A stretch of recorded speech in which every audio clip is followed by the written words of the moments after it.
નમસ્કાર મિત્રો, સ્વાગત છે તમારો અચંજીવ સ્ટડી પોઈન્ટ યુટ્યુબ ચેનલના એક નવા વિડીયોમાં. પોસ્ટ વિભાગમાં ધોરણ 10 પાસ ઉપર નવી ભરતીની જાહેરાત કરવામાં આવી છે.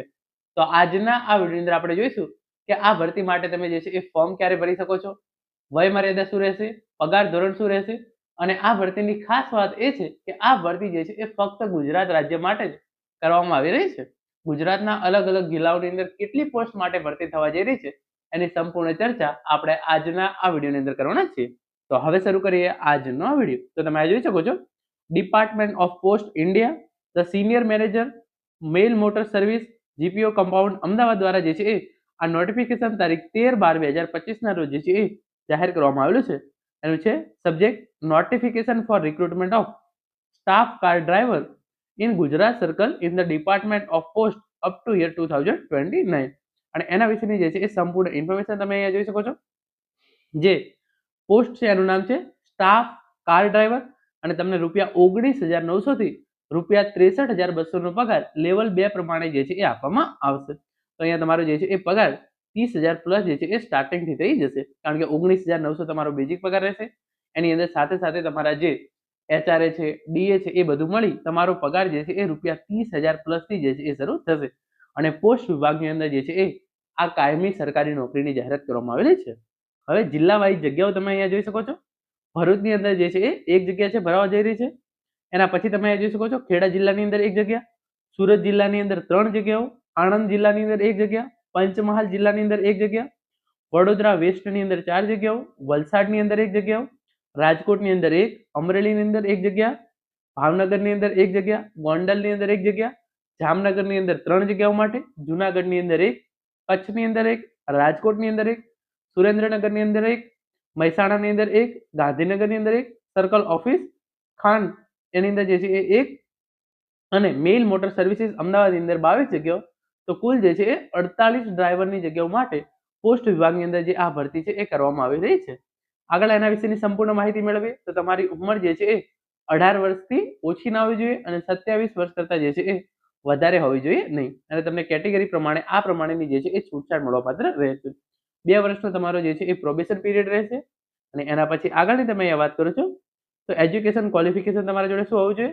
તો તમારા જોડે જે છે એ વેલિડ ડ્રાઇવિંગ લાયસન્સ હોવું જોઈએ. અને એના પછી જે છે એ તમને મોટર મેકેનિઝમનું જે છે એ નોલેજ હોવું જરૂરી છે, અને તમે માત્ર ધોરણ 10 પાસ કરેલું હોવું જોઈએ. તો જે પણ ઉમેદવારો ધોરણ 10 પાસ કરેલું હોય એમના માટે જે છે એ આ ભરતીની જાહેરાત કરવામાં આવેલી છે. પછી તમારી જે છે એ એક્ઝામ લેવામાં આવશે અને એના પછી તમારી જે છે એ સિલેક્શન કરવામાં આવશે. તો એના માટે pattern syllabus for the trade test / driving test appointment for the post of staff car driver is as under. તો સ્ટેજ 1 ની અંદર તમારી જે છે એ થિયરી ટેસ્ટ લેવામાં આવશે. એની અંદર જે છે એ general knowledge, simple arithmetic, general intelligence and reasoning, motor mechanism and traffic rules અને સિંગલ્સ એન્ડ રેગ્યુલેશનના જે છે એ 80 માર્ક્સના પ્રશ્નો પૂછવામાં આવશે. અને સ્ટેજ 2 છે એની અંદર તમારો જે છે એ પ્રેક્ટિકલ ટેસ્ટ મોટર મેકેનિઝમ અને ડ્રાઇવિંગનો લેવામાં આવશે. એના જે છે એ 20 માર્ક્સ રહેશે. તો જે સ્ટેજ 1 એક્ઝામ છે એની અંદર તમે જોઈ શકો છો જે પેપર 1 છે એની અંદર કુલ તમને 80 પ્રશ્નો પૂછો, 80 માર્ક્સનું તમારું પેપર હશે. એના માટે તમને જે છે એ 90 મિનિટની અંદર આપવામાં આવશે. ઇંગ્લિશ, હિન્દી અને ગુજરાતીની અંદર તમારું જે છે એ આ પેપર છે એ લેવામાં આવશે. જે એસસી અને એસટી માટે 33% માર્ક્સ લાવવા જરૂરી છે, ઓબીસી અને ઈડબ્લ્યુએસ માટે 37% માર્ક્સ લાવવા જરૂરી છે, અને જે જનરલ કેટેગરીના ઉમેદવારો છે એમણે જે છે એ 40% માર્ક્સ લાવવા જરૂરી છે. પછી આપણે આગળ વાત કરીએ તો સ્ટેજ 2 છે એની અંદર જે છે એ પેપર 1 અને પેપર 2 રહેશે. પેપર 2 જે છે એની અંદર 10 માર્ક્સ રહેશે અને એના માટે તમને જે છે એ 20 મિનિટ આપવામાં આવશે. પેપર 2 છે એ પણ જે છે એ 10 માર્ક્સનું રહેશે. એના માટે તમને જે છે એ 20 મિનિટ આપવામાં આવશે. અને એની અંદર તમે અહીંયા જોઈ શકો છો આ પ્રમાણે તમારે જે છે એ ડ્રાઇવિંગ ટેસ્ટ જે છે એ આપવાના રહેશે. પછી આગળ તમે જોઈ શકો છો જે સ્ટેજ 1 છે એનો સંપૂર્ણ વિગતવાર સિલેબસ જે છે આપવામાં આવેલો છે. તો આ પીડીએફ તમને જે છે એ ટેલિગ્રામ ચેનલની અંદર મળી જશે, તો તમે ત્યાં જઈ અને જોઈ શકો છો. જે ટેસ્ટ 2 છે એની અંદર તમારું જે છે એ પ્રેક્ટિકલ ટેસ્ટ લેવામાં આવશે 40 મિનિટ, અને એની અંદર તમારે જે છે એ 20 માર્ક્સ રહેશે. એની અંદર તમારે જે છે એ speed and gear, clutch and accelerator વગેરે વિશે જે છે એ તમારે ડ્રાઇવિંગ ટેસ્ટ જે છે એ આપવાનો થશે. એના પછી આપણે આગળ વાત કરીએ ઓનલાઈન ફોર્મ ભરવાનું છે. તો જે ઉમેદવારો સ્ટેજ 2 અને સ્ટેજ 1 અને 2 બંને સિલેક્શન કરે છે, ડ્રાઇવિંગ ટેસ્ટ પાસ કરે છે, એમના માટે જે છે એ મેરિટના આધારે જે છે એ સિલેક્શન કરવામાં આવશે. અને પછી જે તમામ ઇન્ફોર્મેશન જે છે આપવામાં આવેલી છે. હવે આ માટે ખાસ વાત એ છે કે આ પોસ્ટ માટે તમારે જે છે એ ઓફલાઈન અરજી જે છે એ કરવાની રહેશે, ઓનલાઈન ફોર્મ જે છે એ ભરવાના થશે નહીં. Application for the recruitment to the post of staff car driver in Gujarat circle. તો તમારે જે છે એ આ પ્રમાણે જે છે એ પોસ્ટ દ્વારા જે છે એ અપ્લાય કરવાનો રહેશે.